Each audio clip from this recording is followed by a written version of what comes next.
नमस्कार, मैं हूँ शालिनी और आप देख रहे हैं बीबीएन भव्य भारत न्यूज।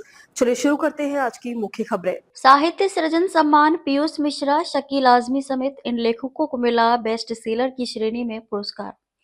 दैनिक जागरण ने साहित्य सृजन सम्मान समारोह में पीयूष मिश्रा, शकील आजमी समेत कई लेखकों को बेस्ट सेलर श्रेणी में पुरस्कृत किया। यह सम्मान 2024 में प्रकाशित जागरण हिंदी बेस्ट सेलर सूची में शामिल पुस्तकों के रचनाकारों को दिया गया। लेखकों ने दैनिक जागरण के हिंदी साहित्य को प्रोत्साहन देने के प्रयासों की सराहना की और इसे महत्वपूर्ण बताया। वर्ष पर्यंत पाठकों के बीच लोकप्रिय उपन्यास चांदपुर की चंदा हो या कविता संग्रह चाय सी मोहब्बत न केवल पढ़ने वालों के मानस पटल पर अंकित हो रहे हैं, बल्कि रचनाशीलता को विविध आयामी बना रहे हैं। सांस्कृतिक पहचान को सशक्त बनाती रामकथा पर आधारित कविता संग्रह वनवास हो या गहन शोध के साथ लिखी गई सावरकर एक भूले बिसरे अतीत की गूंज जैसी कृति, हिंदी का मान बढ़ाने वाली इन कृतियों और इनके रचनाकारों को केंद्रीय गृह और सहकारिता मंत्री अमित शाह ने दैनिक जागरण कृति सम्मान से सम्मानित किया। दैनिक जागरण के पूर्व प्रधान संपादक और लेखक नरेंद्र मोहन की स्मृति में होटल ली मेरिडियन में शुक्रवार को आयोजित व्याख्यान और जागरण साहित्य सृजन सम्मान समारोह में ये सम्मान 2024 में प्रकाशित जागरण हिंदी बेस्ट सेलर की सूची में स्थान बनाने वाली पुस्तकों को प्रदान किया गया।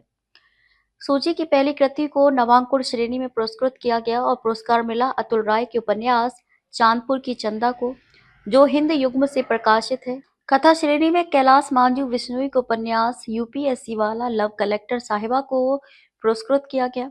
कथेतर में डॉक्टर ओमेंद्र रत्नू की कृति महाराणा सहस्त्र वर्षों का धर्म युद्ध को पुरस्कार मिला, जो प्रभात प्रकाशन से प्रकाशित है।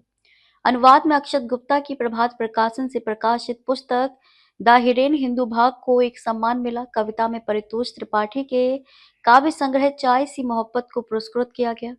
जागरण हिंदी बेस्ट सेलर की सूची में से उत्तम में सर्वोत्तम के तहत कथा श्रेणी में तुम्हारी औकात क्या है राजकमल प्रकाशन के लिए पीयूष मिश्रा, कथेतर में भारतवर्ष की आक्रांताओं की कलंक कथाएं प्रभात प्रकाशन के लिए मेजर डॉक्टर परशुराम गुप्त, कविता संग्रह में बनवास मंजुल प्रकाशन के लिए शकील आजमी और अनुवाद श्रेणी में सावरकर एक भूले बिसरे अतीत की गूंज 1883 से 1924 पेंगुइन के लिए विक्रम संपत को सम्मानित किया गया। रचनाकारों को 50,000 नकद पुरस्कार व स्मृति चिन्ह प्रदान किए गए। हिंदी भाषा की समृद्धि के लिए दैनिक जागरण के प्रयास सराहनीय व अनुकरणीय है। ये एक ऐसा अखबार है जो सत्य को प्रकट करने वाले लेखकों को प्लेटफॉर्म दे रहा है। मेरी पुस्तक महाराणा एक सहस्त्र वर्षों का धर्म युद्ध को जागरण की ओर से बेस्ट सेलर का पुरस्कार मिलना सुखद और उत्साहवर्धक है।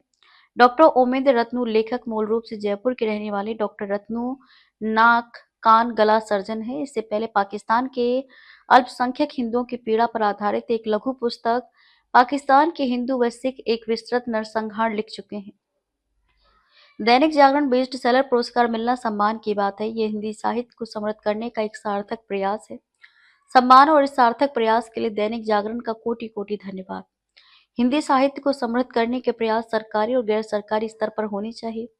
कैलाश मांझू बिश्नोई लेखक कैलाश मूल रूप से राजस्थान के फलोदी के हंसादेश गांव के निवासी हैं।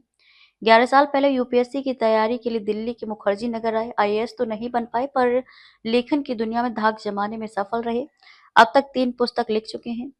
मेरी किताब 3 साल से बेस्ट सेलर है। खुशी की बात यह है कि साहित्य को लेकर अखबार इतना बड़ा कार्यक्रम कर रहा है। इससे जो हमारे लेखक, कवि, साहित्यकार ईमानदारी से लिख रहे हैं, उनको प्रोत्साहन और हौसला मिलेगा। शकील आजमी गीतकार शकील मूल रूप से आजमगढ़ के निवासी हैं। उनकी प्रमुख कृतियों में वनवास, आग से बिछड़ा धुआं, चांद की दस्तक शामिल हैं। उनकी बड़ी पहचान बॉलीवुड में गीतकार के रूप में है। तू बन जा गली बनारस की एक टुकड़ा धूप ने उन्हें सशक्त पहचान दी। इस सम्मान के लिए चुने जाने के लिए दिल से बधाई देता हूँ। आज जिस विषय पर गृह मंत्री ने घुसपैठ के बारे में बात की, जिससे लोकतंत्र व संस्कृति को हानि होती है, ये ज्वलंत मुद्दा है। इस आयोजन के अनुभव बहुत ही अच्छे रहे। विक्रम संपत लेखक, संपत विद्वान और लोकप्रिय इतिहासकार हैं। कर्नाटक में जन्मे संपत ने वर्ष 2012 में गौहर जान की जीवनी लिखकर आलोचकों को चौंकाया। इसके लिए उन्हें साहित्य अकेडमी से अंग्रेजी साहित्य में युवा पुरस्कार मिला। दैनिक जागरण नीलसन सर्वेक्षण ने दिसंबर 2023 में हिंदी बेस्ट सेलर की सूची में मेरे उपन्यास को दूसरे स्थान पर रखा था। इसके बाद मुझे साहित्य अकेडमी पुरस्कार मिला। आज दैनिक जागरण की ओर से सम्मान मिला है। ऐसे कार्यक्रम साहित्य में आने वाले युवा के लिए बहुत जरूरी है। अतुल कुमार राय लेखक, यूपी के बलिया के रहने वाले हैं। उन्होंने 2022 में हिंदी उपन्यास चांदपुर की चंदा लिखा, जो इंटरनेट मीडिया पर युवाओं द्वारा खूब सराहा गया। उन्होंने इस वायरल प्रेम कहानी के इर्द-गिर्द एक ग्रामीण संस्कृति और समाज की जटिलताओं को दर्शाया। तो अभी तक के लिए इतना ही। मैं शालिनी आपसे विदा लेती हूँ। अगली खबर में फिर मुलाकात होगी एक और खास खबर के साथ। तब तक के लिए बने रहिए BBN भव्य भारत न्यूज के साथ। नमस्कार।